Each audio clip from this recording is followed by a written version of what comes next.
To order. This is the open portion of the meeting. First item, please, Ms. Kinnaman. Chair Lum will be looking for approval of the agenda, and late items, but I would just say that staff would like to strike item 6.1 from the RAC's agenda this morning. We need some further clarification from staff. Thank you very much. So with the agenda as amended, I have a mover and a seconder. So moved. Moved by Director Facio, second by Director Pranger. All in favor, opposed if any, the item carries. Next item. 3.1 is the draft Regional and Corporate Services Committee meeting minutes of September 8th, 2022. Thank you. It's moved by Director Ross, seconded by Director Stobart. Any questions, errors, omissions on the minutes? Seeing none, all in favor, opposed if any, the item carries. Next item. Item 4.1 is an information item. It's the 2022 general local elections update. And as you are all well aware, 2 days hence is our general elections, and this report provides some information mostly for the public as to where to vote and when. Thank you. Any questions on this information update? Don't see any. Next item. 5.1 is the FVRD 2023 to 2027 financial plan schedule with key dates. Just some information for your calendars. Thank you. Any questions on these items? See any? Next item. Moving down to 7.1, we have the 2022 FVRD third quarter update. Happy to answer any questions on those work-related items. Okay, thank you. And I hope we have enough time to take all the questions, but we'll check in here. Any questions on these items? Please make them a little bit brief. We're running out of time.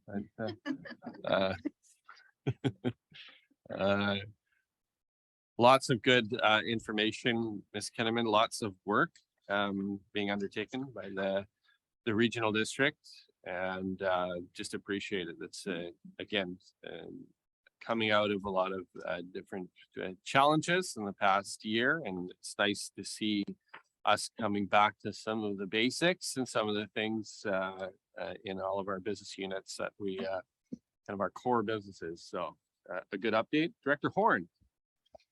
I did have a question just relating to the fleet replacement policy, and that portion, it's also addressed in 7.2 coming up, so I don't know where staff would rather talk about it.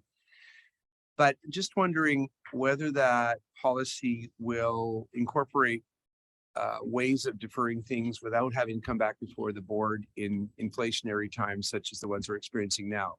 At our local council, we're seeing lots and lots of situations where it's clear that we'll need to defer a purchase just because, for example, the cost of a vehicle is 50% higher than it was last year. So I would just encourage, I guess, to the chair, to staff to perhaps include in that policy a threshold at which staff know they can defer without having to come back item by item to the board. Ms. Kinnaman. Through the chair to Director Horn, thank you for that comment. That may be one of the items that's put forward as a policy. There may be other options available for addressing the fleet needs of the organization. And so those would be the options that would be brought forward. Excellent. Thank you. Any other questions on third quarter update? Don't see any. Next item. Next item is 7.2, which is the strategic plan update 2020 to 2022 end of board term report.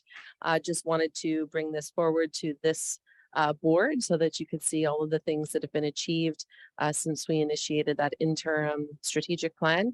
And also just for you to take note of the dates that have been earmarked for the next strategic planning session. For those of you that end up in the next board term, those dates are March 16th to 17th.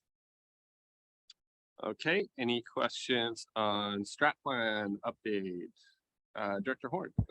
Sorry, once again, just in this case, asset management. I wanted to talk a little bit about, I think it's an area that has been underanalyzed or not well understood by a lot of communities, and it's particularly under the radar during things like political campaigns.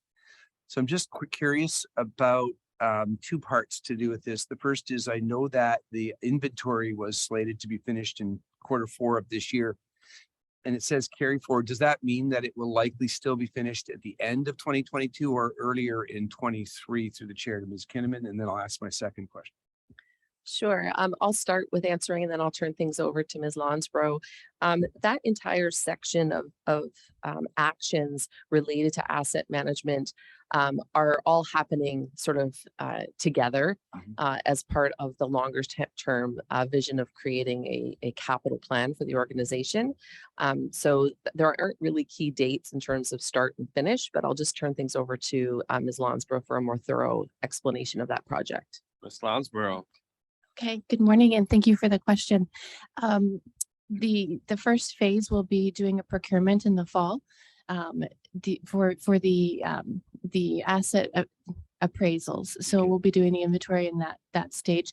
And then part of our asset management plan will also include the new accounting standards that we're subject to, called asset retirement obligations. So it'll be a multi-phased approach, but the first step is making sure we have a good baseline of our assets. Fantastic.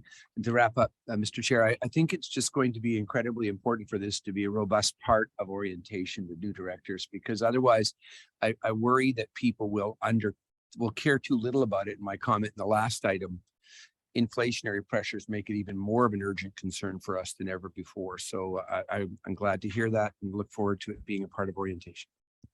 Thank you, Director Horn. Director Ross. And just not a question, and thank you to staff. It's looking at this list, it's remarkable what you've been able to achieve given all of our challenges this last term. So just want to say thank you for that.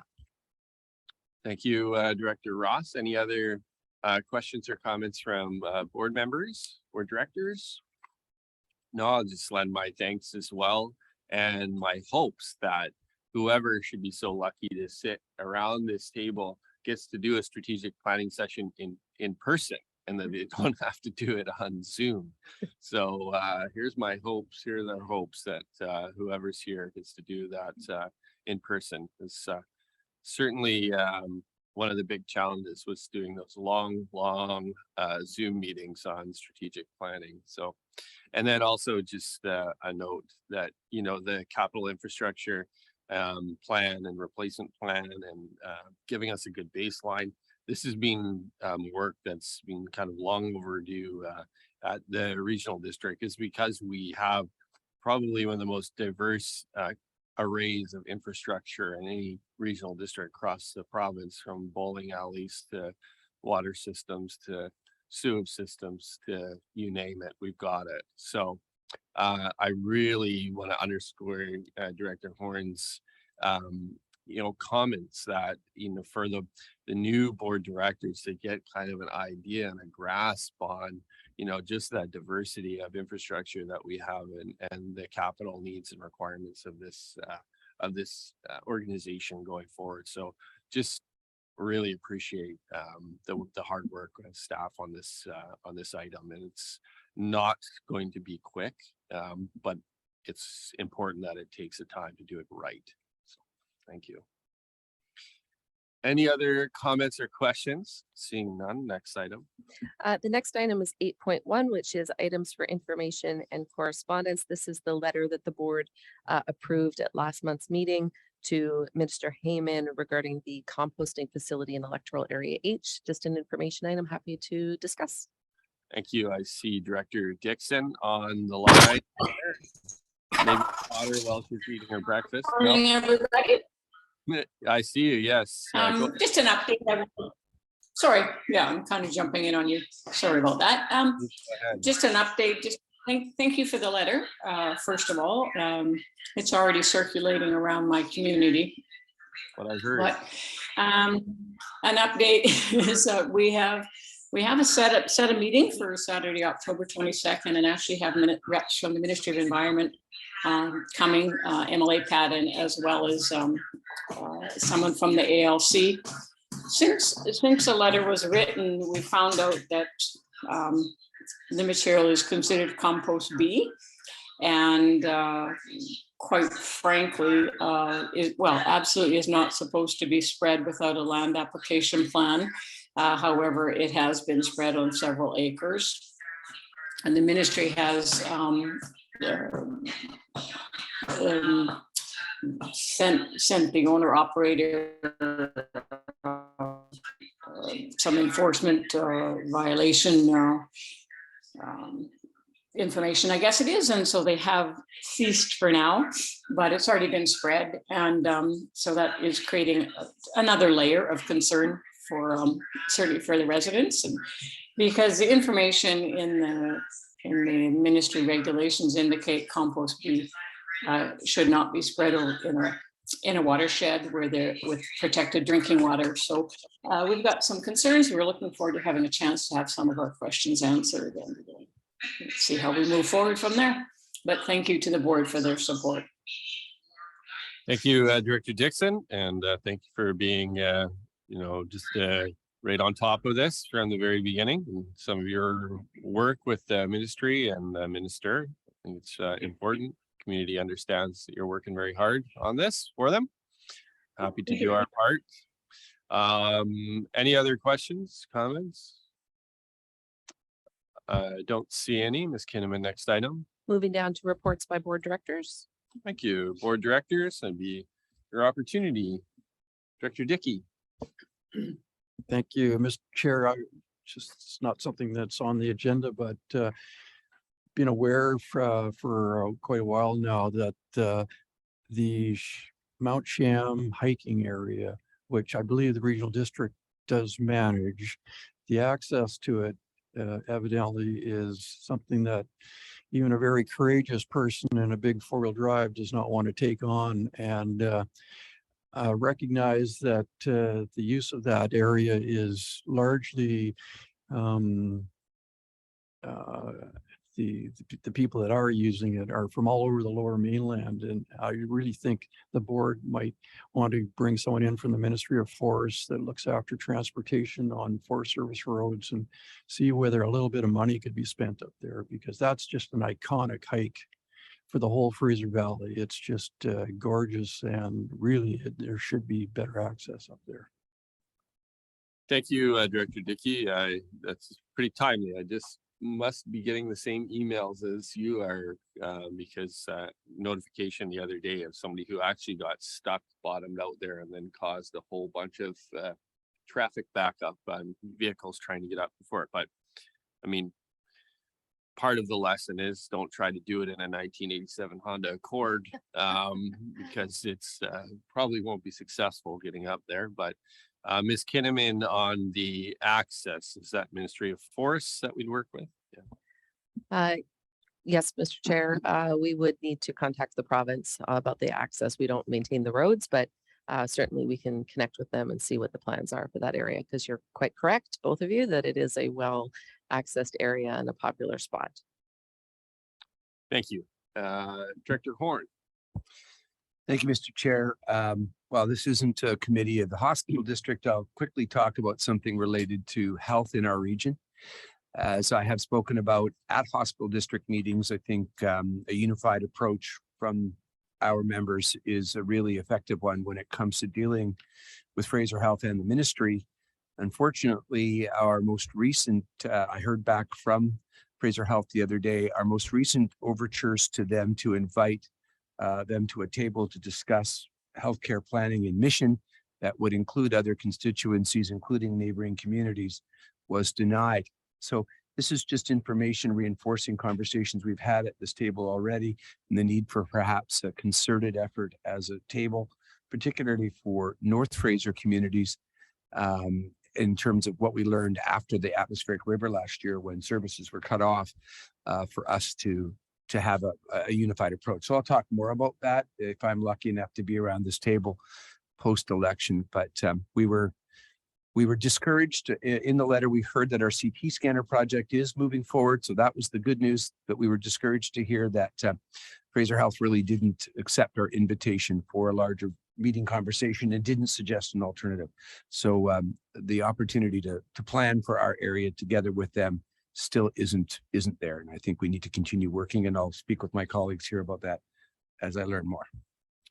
Thank you, Director Horn, and I know you've been an extremely strong advocate pushing for those important conversations to have. Personally, I don't understand why. I think it's to everyone's benefit in the region to get a better understanding of the healthcare needs in our communities, and dare say that the local governments, the mayors, the councillors would be excellent conduits to help them understand some of the nuance and some of the things that are going on, especially north of the Fraser. I was in Stehelas last week talking about neighborhood planning and talking about OCP planning and work being undertaken by the FRD, and how it marries up with some of the work being done with Indigenous communities along the north of the Fraser. And let me tell you, the healthcare needs and plans ongoing in those areas are significant. And so we need to address them. And if not by sitting down at a table, nose to nose, having these discussions, I don't know how. So as you said, there's no other alternative suggested. So I just really, the hospital board chair and yourself have worked so hard on this. I mean, I'll go ahead and say, I hope that you're here to help us move this forward. And Director Pranger? Last week, the 5th of October, Ms. Kinnaman, Director Siemens, and myself met with the lead staff at Fraser Health in Surrey, and we invited them to become more proactive and work with us in a closer fashion, and suggested a workshop setting, to which they agreed. So it's a start, and maybe that will be the start of something where we have more proactive planning and direct communication with communities. And I think, my encouragement would be that how can we take that conversation and move it to a more granular level, so we really get talking about the community needs. The regional district, I think in our planning departments, we talk about neighborhood plans where we really zero in on the needs of those neighborhoods. And I think, in a lot of cases, talking about healthcare needs, they're diverse across the region. What fits in one place may not fit in the other. So that's my encouragement. And I know if I'm so lucky, I hope I get to take part in that as well. Just to Pranger? follow up, for, if I may, Mr. Chair, Please. I think that informal setting might be the impetus for those smaller, more granular discussions. And the discussion was about a more informal approach, so that all of our concerns and our community's concerns can be raised at the table, and they get a better understanding as to what our communities are thinking. Director Horn. Well, I just wanted to wrap up my comments by saying first, I'm so grateful that you were able to speak to Director Pranger about that meeting, and to leave us with something encouraging, and then to build on the comments of Chair Lum, that I think it's important for all of the regional and provincial bodies to understand that, as you said, Chair Lum, we can serve as conduits. I don't think any of us are trying to be territorial, not from our municipal or electoral area boundaries, or even in comparison to other regions. I think we're trying to be collaborative, and I think we're also quite willing to bring to the table sort of non-political entities like divisions of family practice, for example, in the case of Mission, and I'm sure there are others in your communities. The other thing is, as you said, Chair Lum, I think that we are more than happy to provide continuity in messaging, both to receive and to send out messages at the local constituency level, to speak to citizens, to host forums and so forth. And yeah, absolutely. I'm glad to hear that these are possibilities. And those are things I would encourage us to continuously offer to Fraser Health, because I don't think they have the mechanisms internally to do some of that work. Thank you. Ms. Kinnaman. Thank you, Chair Lyman. Just to add to Director Pranger's comments, part of the discussion with Fraser Health was that we would invite the CAOs from all of the member municipalities, as well as the directors of planning and development into that workshop. So that would provide that opportunity to bring discussions about OCPs and opportunities about land acquisition and what have you that might be very relevant to the individual municipalities that may not be available to regional district staff, that level of detail. So I think it is a good start of that conversation, and it was very encouraging to hear that they were willing to participate. Excellent. Director Engar. Thank you, Chair. Just a sort of a bigger picture item that I'd like to leave everybody with. As you know, I'm preparing to retire.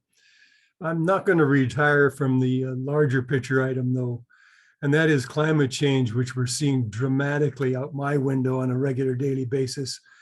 The forest is definitely very thirsty after weeks and weeks of unprecedented lack of rain, drought issues being impacted throughout the lower mainland. Climate change is really a looming issue that I think even local government needs to be very keenly aware of solutions and what we're up against. I've heard it said that if every car today were on the market were electric, it still wouldn't be enough to get the carbon down enough that we wouldn't be struggling with climate change. Serious threatening issues ongoing. So I know there are a lot of developing technologies that perhaps some of you are even more aware of than I am, but I'm certainly trying to get up to speed. One in particular in Squamish is called carbon engineering, and they're actually extracting carbon out of the atmosphere. I hear that Bill Gates is a large investor in that, and we're going to see more of these opportunities, I'm sure, to actually find ways to deal with the looming issue of excess heat in our world environment. So on a local level, I feel it's really important for all levels of government, but additionally our local levels of government to be up to speed on all the potential technologies that are coming along that may help us reduce this large looming issue of climate change. And just want to encourage everybody going forward, and especially staff, this may be something that we want to have part of the regular discussion to bring everybody up to speed of what is out there, what can we support and get behind that are going to make immediate changes to our environment to help the world stay safe as we go forward. So just my 2 cents on that issue, and something that I'd like to see included in future conversations. And personally, I will be pursuing this into my retirement to find out what things that I can do to support that process going forward. Thanks for allowing me to share that with you. Thank you, Director Engar, and thank you for again some parting wisdom and talking to us about an incredible challenge. I think you have. Don't sell yourself short. I think you have led by example in your community, and I think sometimes the focus, personally, sometimes the focus is on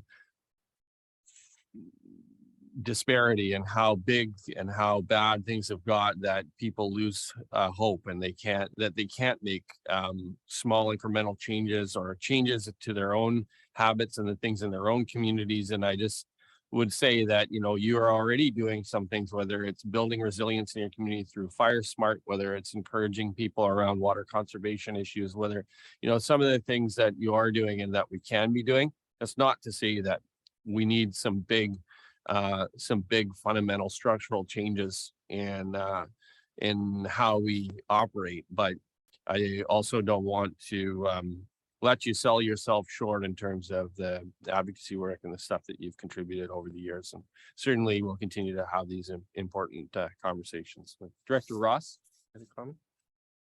Yeah, just, in response to your comments, there's a recent report that came out about the annual emissions from the waste sector, and people, when they want to reduce emissions and affect climate change, it's always cars that people are focusing on, which is important. But if this study by Gaia said that introducing zero waste strategies like the FERD has already done, which we've adopted, could reduce emissions from the waste sector by 84%. Sorry, I'm just reading this. More than 1.4 billion tons, equivalent to the annual emissions of 300 million cars. So it's pretty significant. So I think, you know, we can't overestimate the effect of our zero waste principles and how important that is in fighting climate change and get that message out there. It's just something that's so easy for people to do. Thank you, Director Ross. And of course, can't let you escape without, you know, saying that, you know, you've been a huge driver of the policy changes and the policy shift over the years at the regional district, and a lot of the reason why we've been able to proactively make choices the way we have around our solid waste management planning and zero waste has been because of your advocacy efforts. So Well, thank you. But appreciate that. you've been a very much. huge champion as well. So thank you for that. Any other comments, reports from board directors? We're okay. Okay, Ms. Kinnaman. Moving to public question period for items relevant to the agenda. We'll just turn things over to our corporate officer, Jamie Van Ness. Ms. Van Ness. We have no members of the public with us today, and we have nobody joining us by Zoom, so there's no questions. Okay, Ms. Kinnaman. Looking for a resolution to close the meeting. Thank you. Moved by Director Horn, second by Director Facio. All in favor, opposed, if any item carries, we'll move right into close. Yeah, we'll just recess for 2 minutes and then we'll convene.